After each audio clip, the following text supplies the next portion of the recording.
तालीम के हवाले से हुकूमत का प्लान सामने आ गया। आपसे गुजारिश है कि आप वीडियो एंड तक देखें ताकि आपको सारी बात क्लियर हो जाए।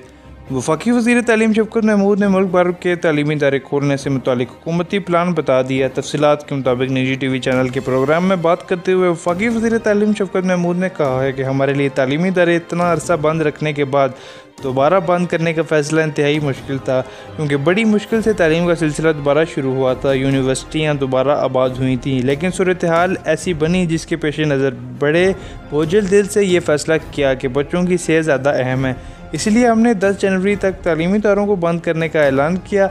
इन्होंने कहा कि हमारा कौमी इरादा है कि हम 11 जनवरी से तालीमी इदारे खोल दें, लेकिन जनवरी के पहले हफ्ते में हम सूरत हाल का जायज़ा लेंगे और देखेंगे कि आया हम तालीमी इदारे खोल सकते हैं या नहीं। ये फ़ैसला जनवरी के पहले हफ्ते में हो जाएगा कि हमने तालीमी इदारे खोलने हैं या मज़ीद बंद करने हैं। याद रहे कि कोरोना वायरस की बिगड़ती हुई सूरत हाल के पेश नज़र मुल्क भर में तालीमी इदारे बंद करने का ऐलान किया गया था।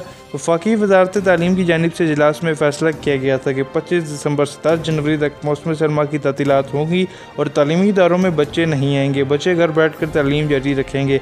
11 जनवरी को तमाम तालीमी इदारे दोबारा खोल दिए जाएंगे।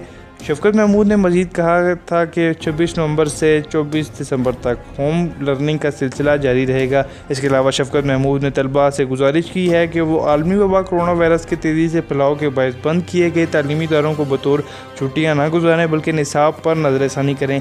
इन्होंने अपने हालिया ट्वीट में कहा कि तालीमी इदारों की बंदिश का फ़ैसला बड़े भारी दिल से किया गया, क्योंकि तालीमी इदारों में कोरोना वायरस तेज़ी से फैल रहा था। वफाकी वज़ारत तालीम ने तलबा से गुजारिश की है कि आप इस वक्त बतौर छुट्टियाँ इस्तेमाल करने की बजाय पढ़ाई पर ध्यान दें। इन्होंने कहा कि इस वक्त में निसाब पर नज़रसानी करें, होमवर्क करें, मुख्तसर तौर पर ही सही लेकिन ज़्यादा से ज़्यादा मुताला जारी रखें। उम्मीद है आपको वीडियो पसंद आई होगी। वीडियो को लाइक ज़रूर करें, चैनल को सब्सक्राइब ज़रूर करें।